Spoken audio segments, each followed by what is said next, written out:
podcast dedicated to the music, movies, and culture of Generation X.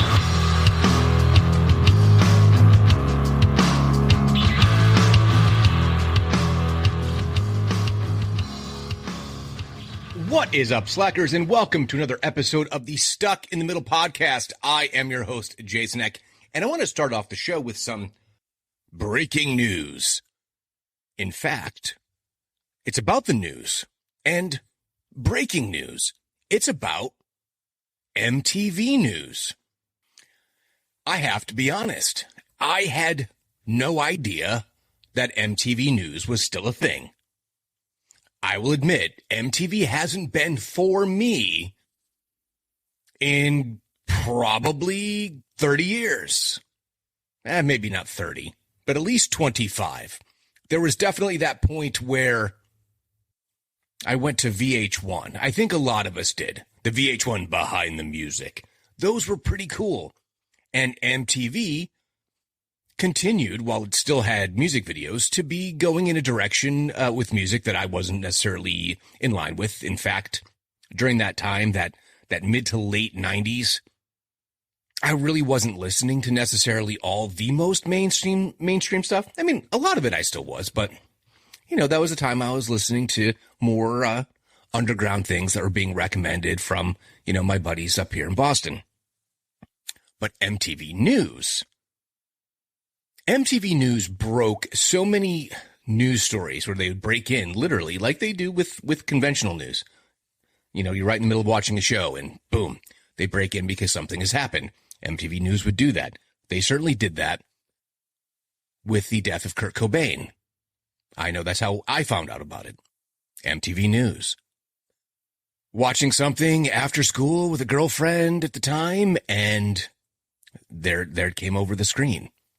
And I think it was Kurt Loder, and they all had different, you know, shifts that they had. There was, you know, Tabatha Soren, there was Kennedy, there was, like I said, Kurt Loder. I think Mark Gooden did it for a little while. Anyway, they're the ones who kept us, you know, abreast of the news for things that were interesting to us. I very much believe that at a certain time, they were influential, particularly amongst the youth when it came to voting. I know for myself, and I might have told this story before, I'm sure that I have. As a middle-aged man, I look back, I'm not necessarily the hugest fan of one William Jefferson Clinton, but when I was 18 years old, about to vote in my very first election that November of 92, I turned, 18 in June. And part of it was MTV News, being very honest here. And there was an interview that Tabatha Soren did with, at that time, sitting President George W. Bush. Now, I'm sure, no, not George W. I'm sorry, George Herbert Walker Bush. So Bush Sr., the first Bush president. And, we had the Iraqi war. And to his credit, his handler said, hey, look, you got to try to get some youth voters, right? He was very much old guard, right? I mean, he was the CIA executive. I think he was a Marine. Anyway, Marine, Army, something like that. And they did this interview with Tabatha Soren on his train. So basically, he was taking the train cross country to go to all his different stops. I mean, he could have done a tour bus, whatever, but train is remarkably comfortable. Gotta admit. I like a smooth train ride. Just, there's something about it. There's something very uniquely, it's not uniquely American. I understand that the rail exists other places, but I don't know, just riding the rails in the U.S., there's something kind of beautiful about it. Anyway, Tabatha Soren is asking him questions. She's there as a reporter because you're in the middle of a presidential campaign. And he could not have been more dismissive of her. Now, whether it was because she was a woman, a young woman, or the demographic in which she was representing was not one he thought he needed, but I will tell you, it did him no favors to go on to MTV News and be kind of a dick about it. No, I'm not saying this swung the election one way or another, honestly. What I'm saying is you definitely didn't grab the youth vote with that kind of attitude. You have to treat your voters, you would hope, with a certain amount of, I didn't want to say respect, but you're trying to court their vote. Now, the world that we live in from a political standpoint nowadays, I don't even know what potentially, candidates for office. I don't know what they care about. Even if they tell you what their campaign platform is, party platform, whatever it is, I pretty much feel like they're all insulting our intelligence. So maybe I'm just looking at it hindsight 2020 and going, he was particularly dismissive and Bill Clinton came off as cool. Bill Clinton went on to Arsenio Hall show and played his saxophone. Oh, look how cool Bill is. Anyway, Tabatha Soren was, one of our reporters. She was representing us. She was there to ask a sitting president questions that were relevant and interesting and of importance to young people. Probably like 18 to 25 demographic was what they were hitting at that point. Maybe 18 to 30, to be honest. Now, I feel like once you get to like 25, 26, now you're over at VH1, honestly. It also depended on kind of music that you listen to, because you really weren't going to get a ton. Yeah, you got some country, like the big guys, like, the Garth Brooks, stuff like that. But ultimately, you had to go over to CMT, Country Music Channel, or the Nashville Network, or whatever it was.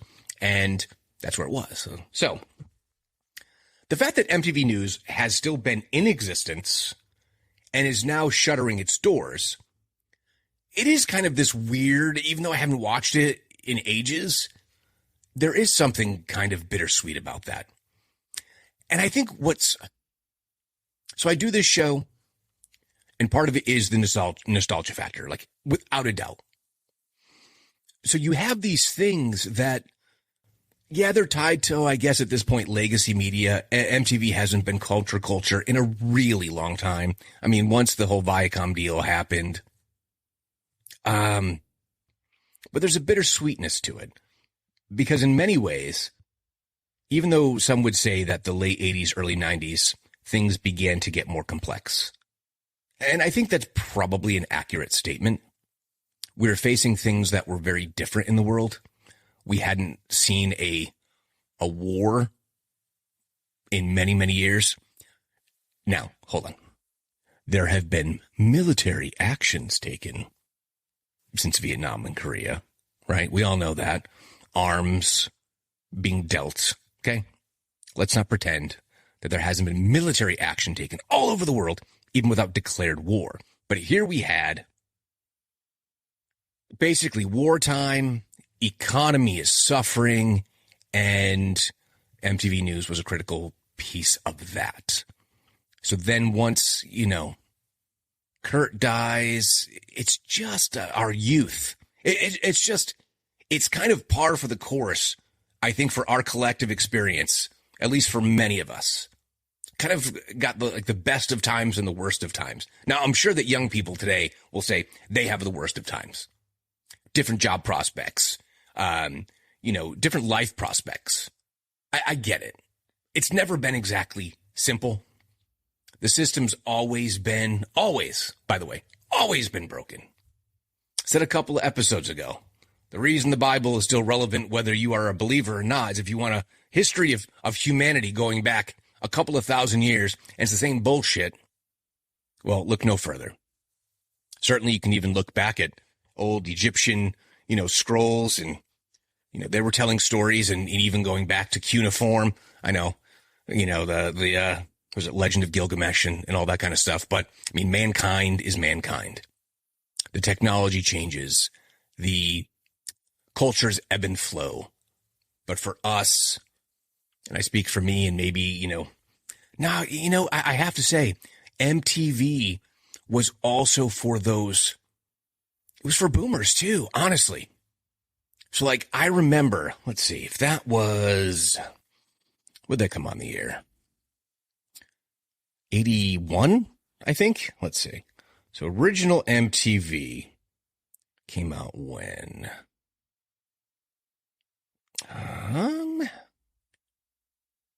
1981. Okay, so 1981. Okay.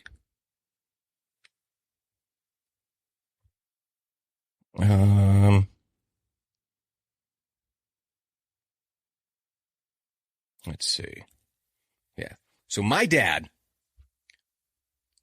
was 26 years old when MTV first launched. 26. So I know I'm saying that's like the year for once it's been established. But if you were 26 years old and it was this new phenomenon and it was bands that you were listening to, like The Police, for example, was a big part of early MTV, right?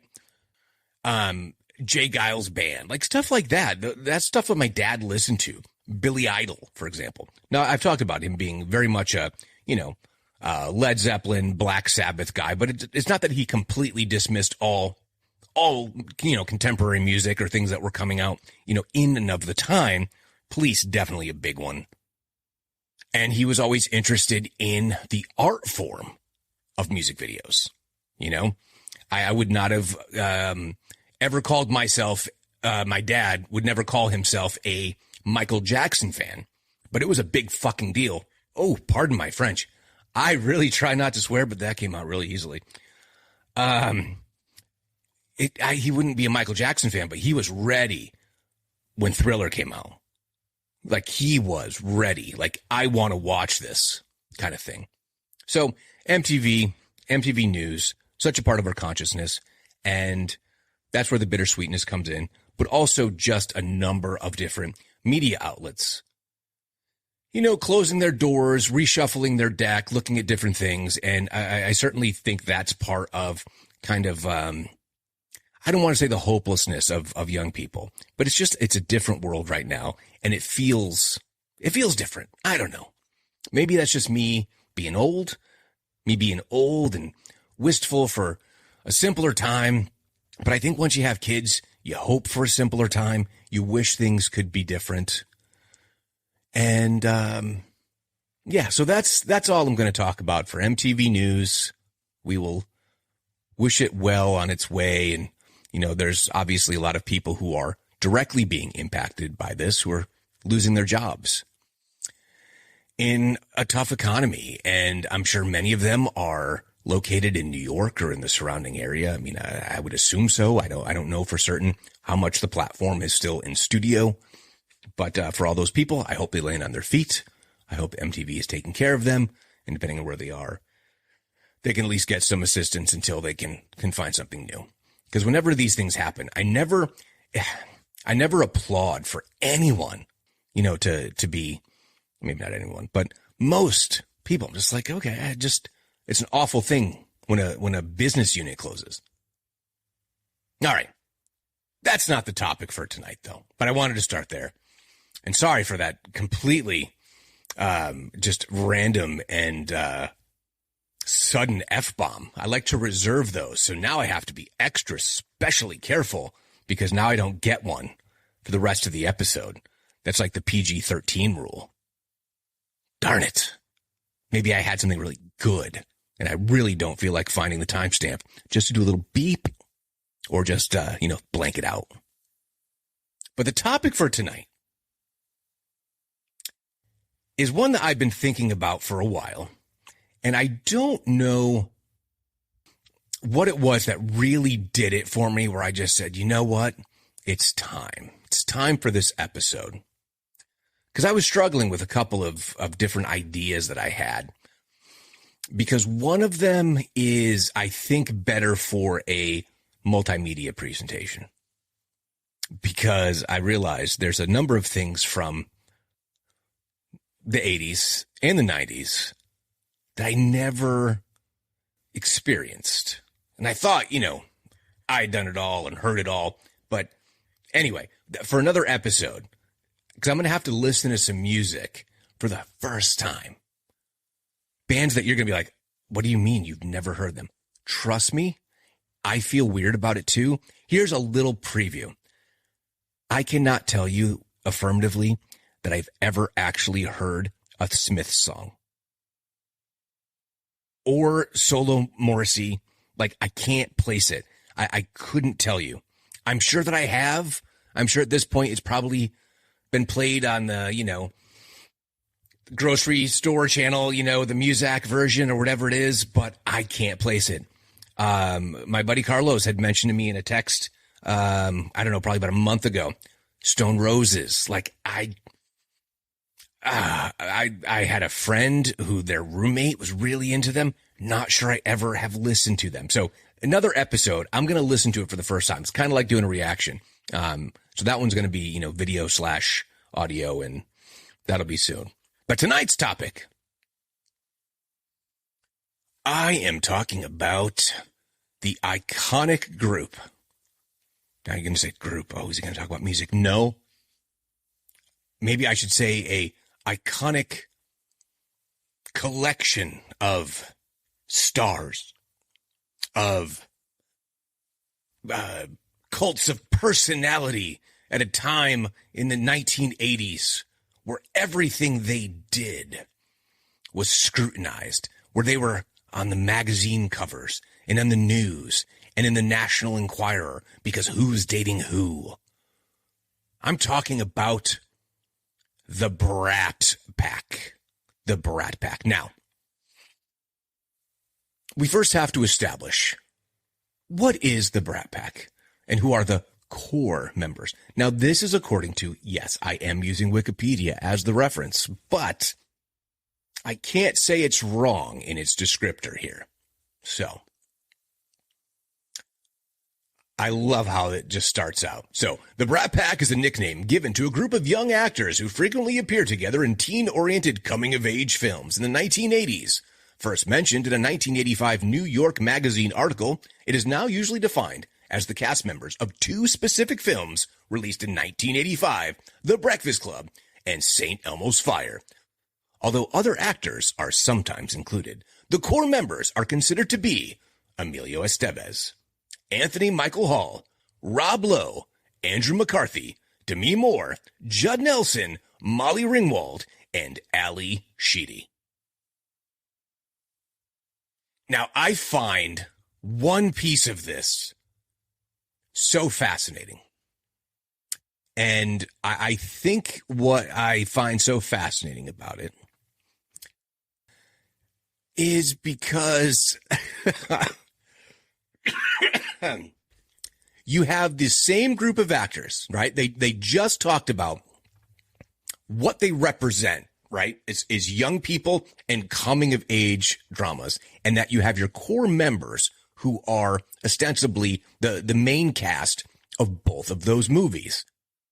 However, in case you don't remember, The Breakfast Club is about a bunch of kids who are teenagers, seniors. I think they're all seniors, right? No, Anthony Michael Hall, he's younger, right? Anyway, they're all in high school is what it comes down to. So all of these actors are playing teenagers in high school in detention.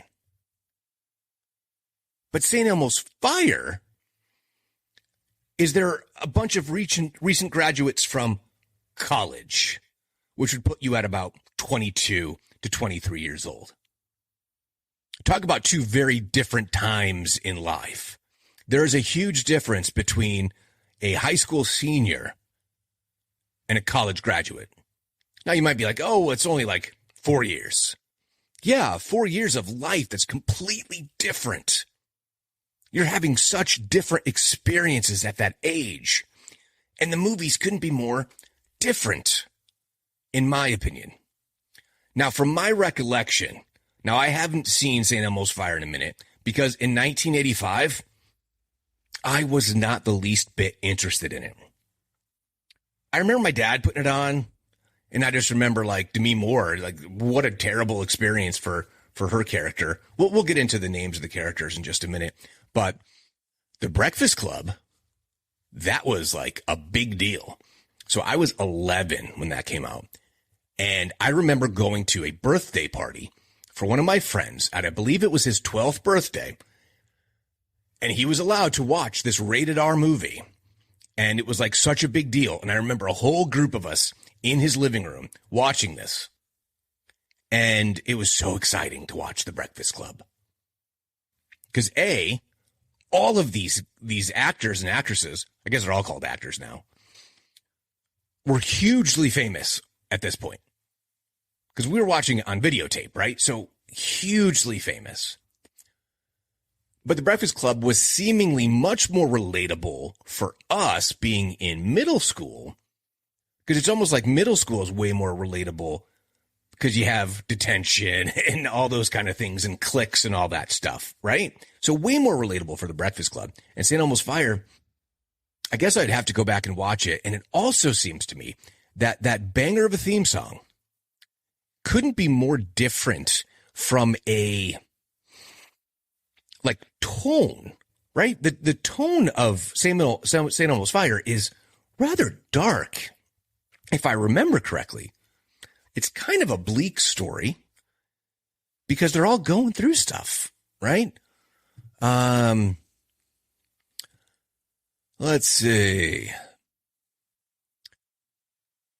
Yeah, it just seems like, isn't there like a suicide attempt,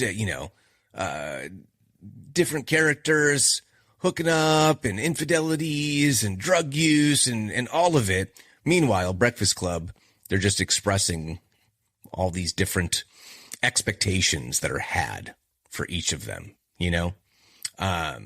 Anyway, they have this grid here, which I find so fascinating, that gives you a list of the main contributing actors. So we'll talk about the tangential Brat Packers in just a moment. But first, let's go through the filmography. Again, according to the various authors of this Wikipedia page and various other magazines and references that are listed here, these are the core movies. And I have to tell you, some of them I've never seen. The horror.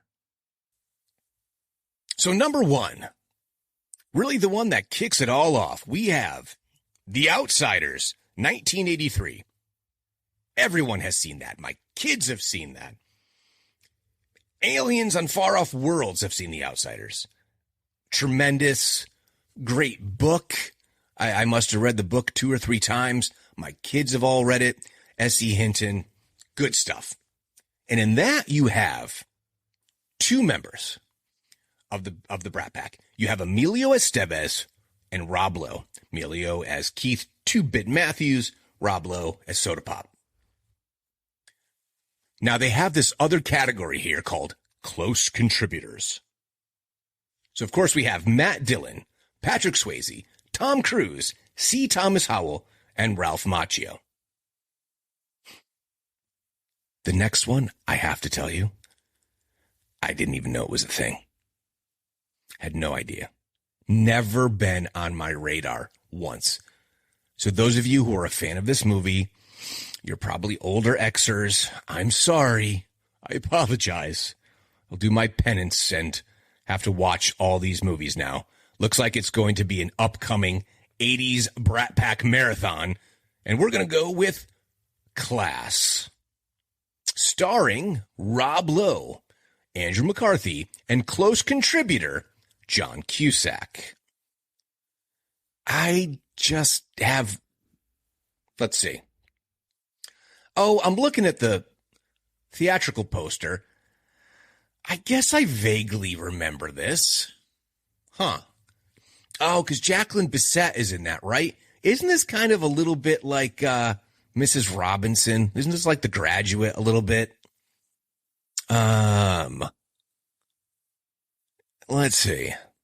Rob Lowe, Jacqueline Bisset, Andrew McCarthy, Stuart Margolin, Cliff Robertson, John Cusack, Alan Ruck, Casey Simasco, Joan Cusack, and Virginia Madsen. Virginia Madsen, not part of the clique, but certainly tangential. Okay, Virginia Madsen, who I just mentioned as reading her name, she says, Madsen dislikes talking about her experiences making the film, stating in 2013 interview, Those guys were assholes. They were really shitty to me. It was bad memories. Rob Lowe said her comment was justifiable, pointing out her big part in the movie required her to get her shirt ripped off, and looking back, it couldn't be more egregious, vintage, lowbrows, 1980s, Porky-esque, shoehorned-in moment. I can imagine it was not much fun thing to do, that big a sequence with a bunch of laughing, ogling frat boy actors. I mean, can you imagine putting up with me, Cusack, Alan Ruck, and Andrew McCarthy at 18 years old? So remember, these are also young guys, right? Getting insanely popular, right? So Rob Lowe, by the way, 1964. So he's like 20, he's like barely 20 when this movie comes out. He probably made it at 18 or 19, right? No clue about class. Next, very well known, we have 16 Candles. And the first appearance, as a collective group of Anthony Michael Hall as Farmer Ted and Molly Ringwald as Samantha Baker. Close contributors here. We have John Cusack and Jamie Gertz. Which surprisingly, I thought that Jamie Gertz would be on here more often than she is. Really, this is the only reference of the Brat Pack movies in which she's here. However, there are movies that came later that aren't considered part of it that you might go, isn't that one of them? Not quite. Oxford Blues, that's Rob Lowe and Ali Sheedy. I don't really remember seeing it. Oh, Amanda Pays. Yeah, she was on Max Headroom. No kidding. Oh my gosh. And yeah, she was on The Flash. Really vaguely remember the movie. Can't remember the last time that I've seen it. But here you have Rob Lowe, Amanda Pays, Julian Sands, Ali Sheedy, Julian Firth, Alan Howard, Gail Strickland. Let's see, wait a minute. Julian Firth. Not who I thought it was. Not Colin Firth. Julian Sands has been in a ton of stuff. He's in Arachnophobia. That movie's great. And The Killing Fields are his major ones here. Chad Lowe is also in this, younger brother of Rob, and Pip Torrens as Ian. All right. Not a huge one on my list, but again, it'll be on the binge. Now here we have arrived at the movies that I mentioned. We have The Breakfast Club in 1985 and St. Elmo's Fire, 1985. So, Breakfast Club. Emilio Estevez as Andrew Clark, the jock. Anthony Michael Hall, Brian Johnson, the brain, the nerd. Judd Nelson as John Bender. How does he describe himself as? The criminal. Molly Ringwald as Claire Standish, the prude. And Ali Sheedy as Allison Reynolds. What'd they call her? Psycho? Crazy? I forget. Anywho, they all were particular high school stereotypes, and they all came together and, confessed some of their experiences with their friends, their families, really the expectation of their parents of who they are supposed to be and should be, even if that is in opposition of how their heart is really carrying them. Anyway, pretty powerful movie when I saw it. Like I said, at the birthday party, didn't expect it to get so heavy. When you have domestic violence in your home, the whole thing with Bender and fighting with his dad, it's pretty heavy stuff. And also, the whole taping that poor kid's, ass together with the duct tape. I'm forgetting the kid's name, but also awful stuff, right? But also very relatable in the most negative way. And now we have St. Elmo's Fire. Again, Emilio Estevez as Kirby Keeger. Rob Lowe as Billy Hicks. Andrew McCarthy as Kevin Dolans. Demi Moore as Juliana Jules Van Patten. Judd Nelson as Alec Newberry. And Ali Sheedy as Leslie Hunter. What I think makes sense about this is Anthony Michael Hall and Molly Ringwald are not in those movies. So Anthony Michael Hall is a Gen Xer, 1968. He would have been younger than everyone else, making him grossly out of place in St. Elmo's Fire. And Molly Ringwald, also 1968. So they are our people, firmly. We claim them. They are ours. So just out of curiosity, Ali Sheedy, 1962. Boomer. Judd Nelson, 1959. Boomer. Demi Moore, 62. Oh, that's right. Boomer. McCarthy, Andrew. Boomer, 62. Rob Lowe, I mentioned, 64. Tangential, he's right on the cusp. And Emilio Estevez, 62. Boomer. So, of the Brat Pack, Anthony Michael Hall, Ali Sheedy, Molly Ringwald, fully ours, Rob Lowe, almost. The rest of them, boomers. And Judd Nelson, being born in 59, so being the kid of teenage parents, my mom was born in 56. So Judd Nelson's only 3 years older than my mom, and he's making these movies that is like, oh, I got to see those movies. So that's just a little bit of a mind bender. Get that? Yeah, bender. Okay. Next we have Pretty in Pink. Oh, by the way, Mare Winningham was also in St. Elmo's Fire, 1959, same as Judd Nelson. And she's considered someone tangential as well, although she's only in one of the core movies.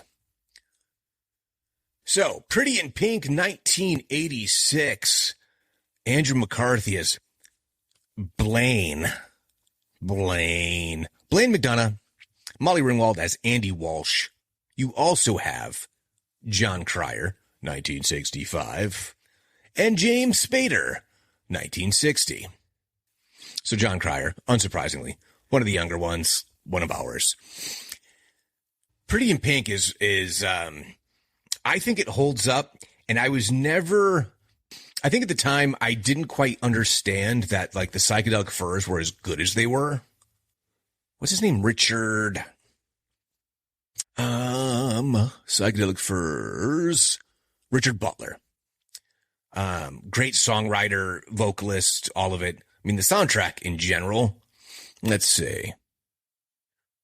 Let's go to the soundtrack. Pretty in Pink. What is the whole album? They don't have the whole album listed here. They just have the song. Hold on a second. That can't be correct.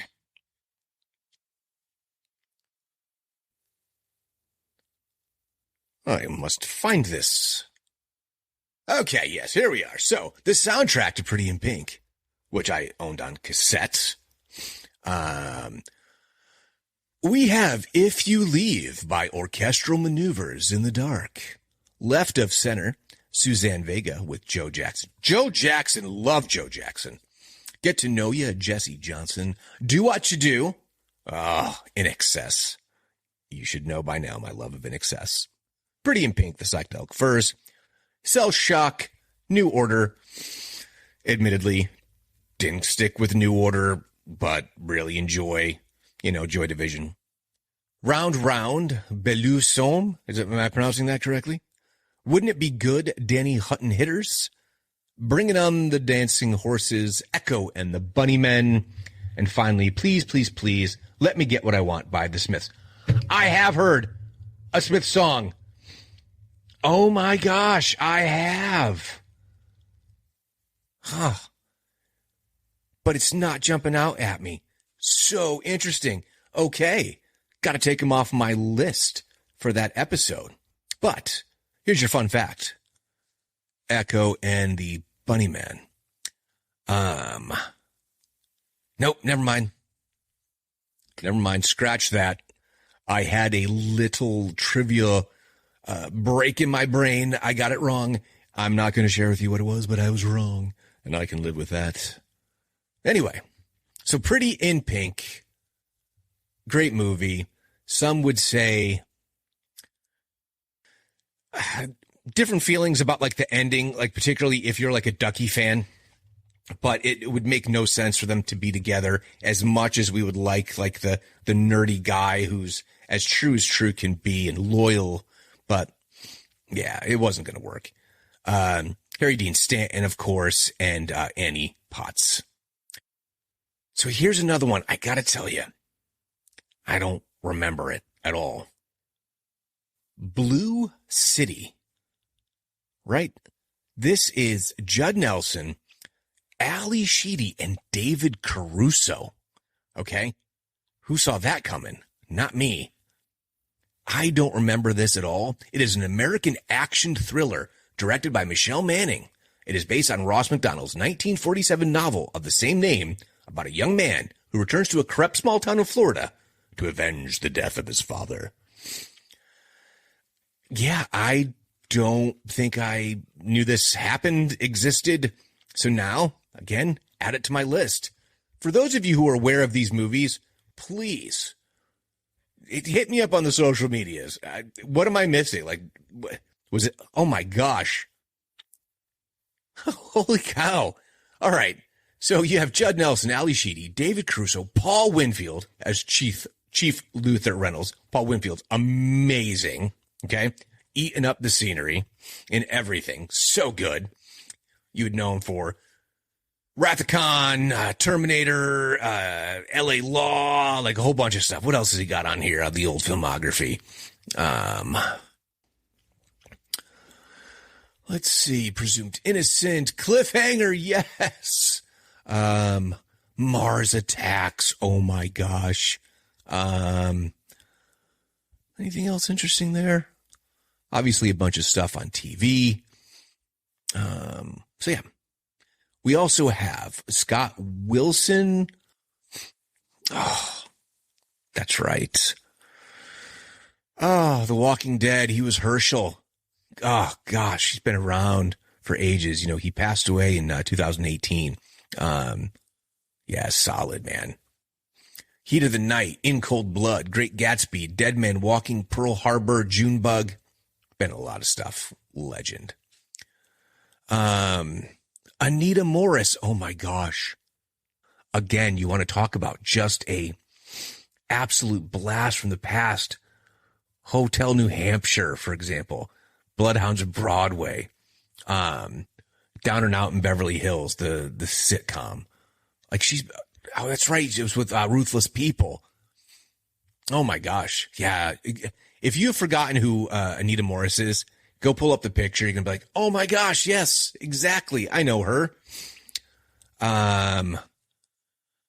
Who else is on here? This one jumped out. I mean, Tiny Lister. Tiny Lister's in this. You know, Zeus. And Debo. Freaking legend. Let's see. Anyone else interesting here? Let's see. Phil Seymour, not to be confused with Philip Seymour Hoffman. Anyway, had no idea about this movie, so it's in the queue. It is in the queue. Next, we have About Last Night. Okay, that is Rob Lowe and Demi Moore. Also with James Belushi and Elizabeth Perkins. I know I've seen it, but I can't remember much about it. Yeah, I mean, I probably saw it 100 million years ago, but nothing memorable. This one, never heard of. Never heard of. Wisdom. This is Emilio Estevez and again Demi Moore. I think they got engaged, right? Were they married? No, he got married to Paula Abdul, right? Anyway, it's a romantic crime film written and directed by, oh, that's right. I remember him making the movie, but I never watched it. Wisdom. Oh my gosh. Lovers, heroes, trouble. Wisdom. What does it say on the... Oh, you can't really see it. Oh, I can't zoom in. There's something in the tagline for the movie. John Wisdom is a young man just out of college. On the night of his high school graduation, he had gotten drunk and stolen a car.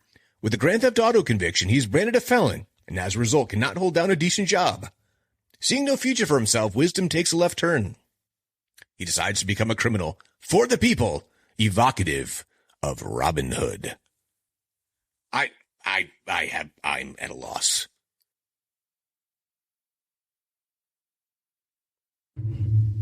But get this. His parents are played by Tom Skerritt. Okay? If I have to tell you who Tom Skerritt is, come on.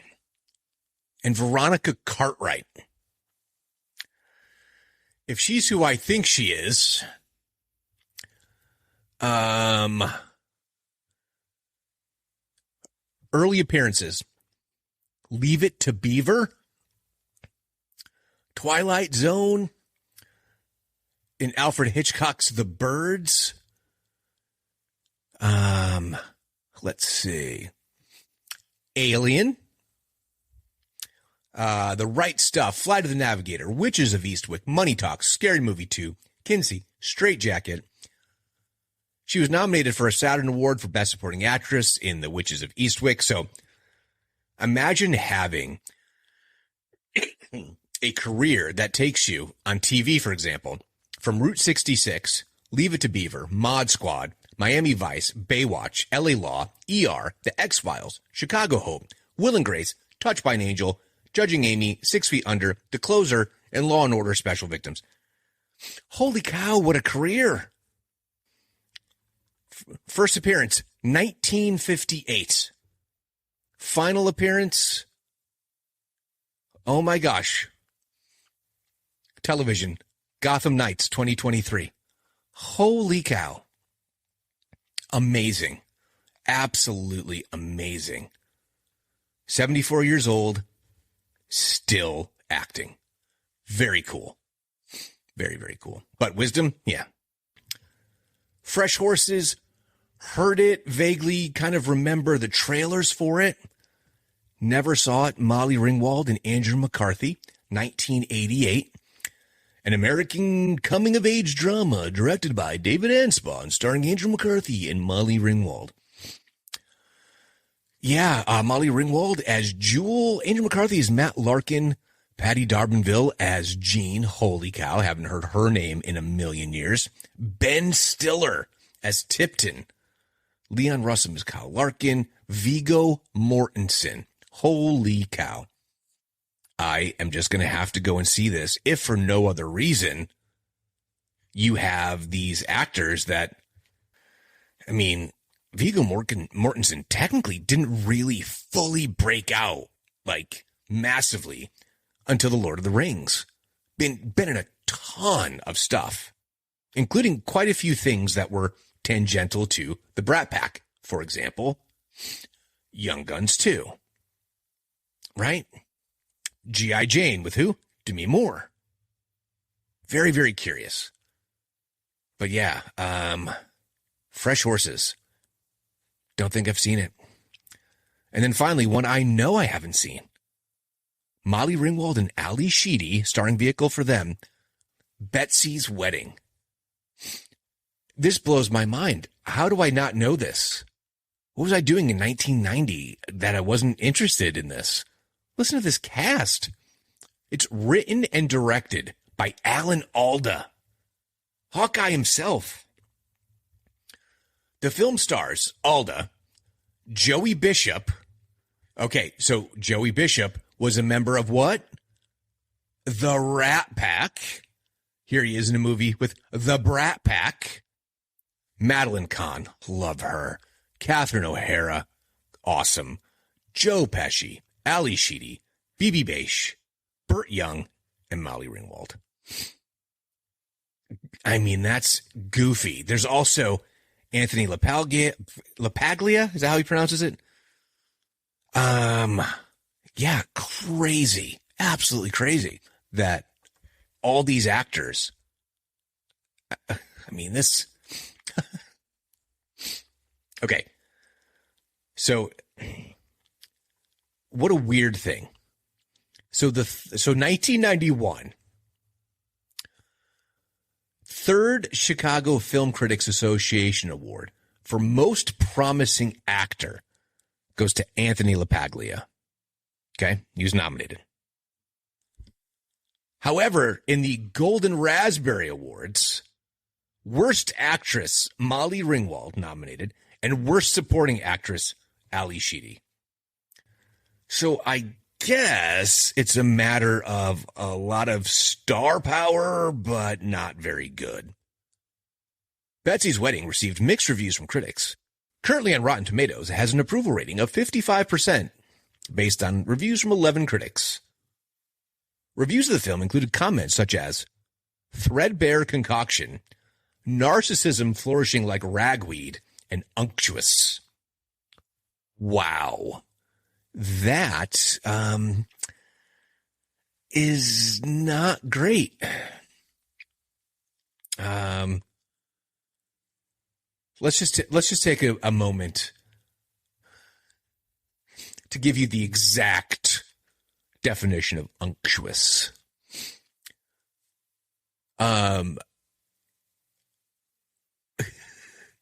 So excessively or ingratiatingly flattering or oily. He seemed anxious to please, but not in an unctuous way. Okay. I'd have to see the whole kind of descriptor of how they placed that, but not great praise for a good old Betsy's Wedding. All right. So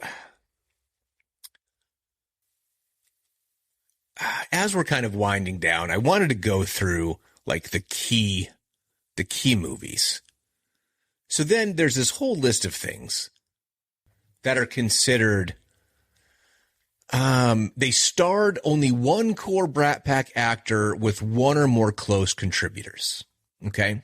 So you have Tex with Emilio Estevez and Matt Dillon. Okay. Matt Dillon was also in Outsiders. War Games, you have Ali Sheedy and Matthew Broderick. I would have used my F-bomb here about Matthew Broderick. Bad Boys, Ali Sheedy and Sean Penn. But he is in a few movies with these actors. Okay? Repo Man, Emilio Estevez and Olivia Barish. I don't really remember her. Anyway. No Small Affair, Demi Moore and John Cryer. I have no clue what that movie is. I know Repo Man. I know Bad Boys. I know War Games. I know Tex. But No Small Affair doesn't ring a bell. Heaven Help Us. I know that one. That's Andrew McCarthy and Mary Stuart Masterson. She was definitely in a few of these. Weird Science, of course, is Anthony Michael Hall, core Brat Packer, along with Robert Downey Jr. One Crazy Summer, Demi Moore and John Cusack. Young Blood, Rob Lowe and Patrick Swayze. That's hockey, right? Yeah, that's hockey. I've seen that. But Rob Lowe and Patrick Swayze, of course, were also in The Outsiders, like we mentioned. Pickup Artist, Molly Ringwald and Robert Downey Jr. I think the one that most people think of, at least in my opinion, you have Less Than Zero, Andrew McCarthy, Jamie Gertz, Robert Downey Jr., and James Spader. I think Spader's got to be considered more like in. Same with Cusack, right? He's here enough times. Rob Downey Jr., Spader, Cusack. Maybe even John Cryer. Let's see. Mannequin. I saw Mannequin in the movie theater. Andrew McCarthy and James Spader. And, of course, who else? Kim Cattrall. And what's the name of the dude from Designing Women? Oh my gosh. Meshack Taylor. Yeah. It's going to bother me if I didn't remember that. So I had to look it up. Sorry. Johnny Be Good. Awful. Awful. Seen it. Awful. Anthony Michael Hall and Robert Downey Jr. Now you have Young Guns. So obviously, whoa, wait a minute.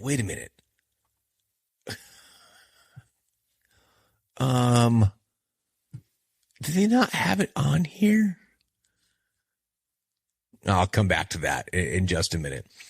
Young Guns, Emilio Estevez, Charlie Sheen, Kiefer Sutherland, but Kiefer ends up popping up a few times. Kansas, Andrew McCarthy and Matt Dillon. don't think I've seen Kansas. We're No Angels, Demi Moore and Sean Penn. Sean Penn here again.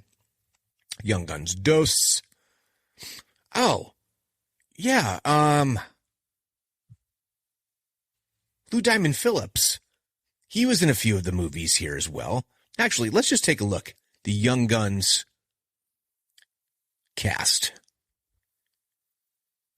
Emilio Estevez, Kiefer Sutherland, Lou Diamond Phillips, Charlie Sheen, Dermot Mulrooney. Definitely, a little bit latter, right? Same thing with like someone like Balthazar Getty. Casey Simasco, Terry O'Quinn, Jack Palance, legend, and Terrence Stamp, kneel before Zod. But Young Guns, all-star cast. Young Guns 2, is all the same folks? They added Christian Slater in for that one, but Christian Slater is definitely one of ours, and same with Balthazar Getty. Bad Influence. I don't know this one. And this is Rob Lowe and James Spader. This noirish film, Spader plays a yuppie who meets a mysterious stranger, Rob Lowe, who encourages him to explore his dark side. Wow, talk about a reversal of what we have come to expect from characters. To have Spader being the protagonist and Rob Lowe being the bad guy. Normally, that would be quite the opposite, wouldn't it? Then you have End at Bernie's with Andrew McCarthy and Jonathan Silverman. And then finally, The Wraith, Charlie Sheen and Sherilyn Fenn. This movie has somehow come up for me so many times. And I've never seen it. It's just, I don't know. I vaguely recall it, but have never seen it. And whoever does the Wikipedia page here, you got The Wraith out of order. Anyway, so some films have been dubbed Brat Pack movies, despite having no stars from the core membership, including 1984's Red Dawn, with C. Thomas Howell, Jennifer Grey, Charlie Sheen, Harry Dean Stanton, Patrick Swayze, and Leah Thompson. Now, C. Thomas Howell has been there from the beginning with The Outsiders, right? So, I don't know. That's a tough one. Charlie Sheen, over and over again, brother of Emilio Estevez. Patrick Swayze has been in all these movies. You have Ferris Bueller's Day Off, which again, you have Matthew Broderick with Gray and Sheen in supporting roles. And of course, there's The Lost Boys with Kiefer Sutherland and Jamie Gertz. Very quickly. Red Dawn. I saw that in the movie theater too. It kind of scared me, honestly, because like this whole freaking U.S., Russia, oh God, it's just still going on. It's boring. If you don't believe that Orwell knew the hell what he was talking about, look no further. Who is the new enemy? Who is the old enemy? It is just the same shit, different decade. So done. Anyway. You have Patrick Swayze, C. Thomas Howell, Leah Thompson, Ben Johnson, Harry Dean Stanton, Ron O'Neal, William Smith. Now, I will tell you that for the longest time, I kept thinking that William Baldwin was in this, but he is not. I always confuse him with, where is he? I always get him confused with Darren Dalton, right? Who is Daryl in that, right? I think they have just very similar facial structure. Not William Baldwin. Oh my gosh. Hold on a second. Adam Baldwin. I don't know. I always think it's Adam Baldwin, but it's not. Right? In his first movie, My Bodyguard. What else is missing here from the list of the Brat Pack? So then they just do a kind of a quick, like, rundown of, like, who's still doing what. But I will say this. I did watch The Dead Zone with Anthony Michael Hall. Ali Sheedy teaches at the LaGuardia High School of Performing Arts I think that's fascinating. Andrew McCarthy, still working. I have not watched The Resident, but he's joined the cast in 2022. Rob Lowe has a series, 911 Lone Star, which is the first like kind of dramatic thing I think he's done in a while since Parks and Rec, in the, all the Saturday Night Live movies and stuff like that. Molly Ringwald has been on The Secret Life of the American Teenager in Riverdale. Actually, Riverdale. Oh gosh, that's right. Luke Perry was on that, I think, right before he died. Judd Nelson. I just saw him in something, Electric Jesus, the most random movie. It was like a recommendation from a podcast, and I watched it, and part of it is because Stryper's music is in it, and I love Stryper. Went in a weird direction, but Emilio Estevez continues to be, I think, a producer and, of course, director. Mighty Ducks, my daughter will tell you. Mighty Ducks, top notch, top 5 all time. Not a single member of my family plays hockey. We really only watch it a little bit here and there, usually around the playoffs, the Bruins. Anyway, my daughter loves hockey movies. She loves hockey movies.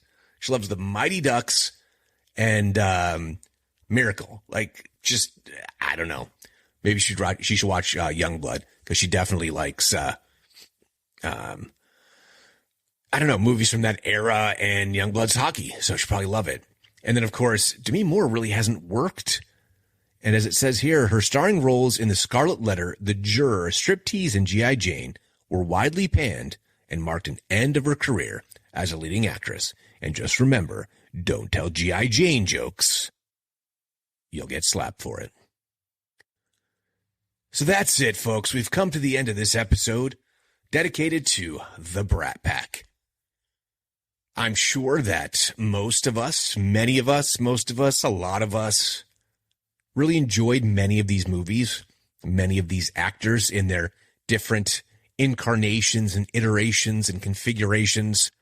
Certainly, Patrick Swayze, who was not considered a member of this, was in a lot of stuff around this time that we all would have watched. They don't even have Ghost listed here. How do you not have Ghost listed here? Patrick Swayze, Demi Moore. I mean, come on. That one's got to be on the list. And for some reason, no matter how many times, I always think that Flatliners is a Brat Pack movie, but it's not. So Kiefer Sutherland is in it, but he's not a Brat Packer. Julia Roberts, Kevin Bacon, William Baldwin, Oliver Platt, and Kimberly Scott. I always think that this movie qualifies, but it does not. It is outside the realm of the Brat Pack. We could have gone just down the road of soundtracks for a few of these movies. I mentioned Young Guns. That was the launch of the solo era of Mr. John Bon Jovi. That whole soundtrack. I don't know. I guess there's a part of me that expected some of them to have been bigger movie stars than they were. A lot of them became TV stars. I mean, Swayze remained, I think, a big star, well regarded. Rob Lowe, huge TV guy. Charlie Sheen went on to be TV guy. But I don't know, none of them really. I mean, Demi Moore had all those starting roles, but I mean, Matt Dillon, who's not part of the actual group, Tom Cruise, not part of the group, John Cusack, like all of them went on to be fairly big movie stars. But outside of this era, I mean, once you get to the 90s, very few of them had work. Now, obviously, Robert Downey Jr. had to go to prison, get clean, and then come back out, do an Iron Man movie, and become a super freaking star all over again with multiple legitimate franchises under his belt. So kudos to him. But yeah. Kind of a cool time, kind of some cool memories. So as much as we say goodbye to MTV News, I now have an entire list of movies that I'm going to have to watch. Once I watch them, I will give my reaction to them. each week. So maybe I'll just cross one of these off the list each weekend until I watch all of the core Brat Pack movies in order of which they were released. So again, The Outsiders, Class, 16 Candles, Oxford Blues, The Breakfast Club, St. Elmo's Fire, Pretty in Pink, Blue City, About Last Night, Wisdom, Fresh Horses, and Betsy's Wedding. So tell me, what are your favorite Brat Pack movies? And are there some on that are not on the list? Because remember, Wikipedia doesn't capture it all. I would love to know what little hidden gems. And of the ones that I said I haven't seen before, are any of them good? Should I skip some of them? I'd love to know your thoughts. So how can you contact me? You can email me at stuckinthemiddlepod@yahoo.com. You can find me on Instagram, Twitter, and YouTube at StuckPodX. You can head on over to the Facebook page, Stuck in the Middle, a Gen X podcast. You can like, comment, leave 5-star reviews, and most importantly, subscribe to the podcast. So until next time, later, slackers.